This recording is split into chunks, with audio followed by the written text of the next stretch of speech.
Fala pessoal, eu tô com agora o fundador aqui do Som das Tribos. Pra quem não conhece, o Rostinho aqui já é conhecido em muito lugar aqui de Curitiba. A pandemia deu uma atrasadinha, mas agora estamos voltando com força total, né, Aldo? Sim. E pessoal, vocês estão ouvindo o som de fundo ali, a galera já tá passando o som.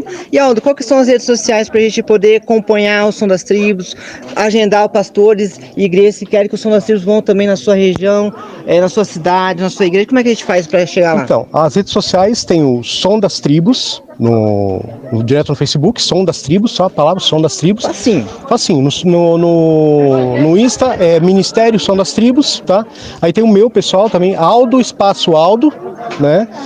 E também daí tem o WhatsApp, né? Que pode entrar em contato, 41 98525 8312. Esse é o WhatsApp direto comigo daí. Maravilha, pessoal. É o Som das Tribos aí, com força total, com uma galera abençoada de Deus aqui. Aleluia. Valeu, abraço.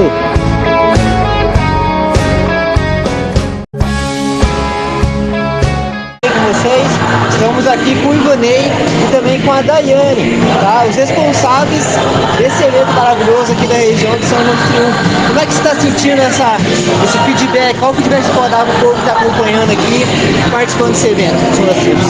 Resumindo em poucas palavras assim, sobrenatural o que está acontecendo aqui.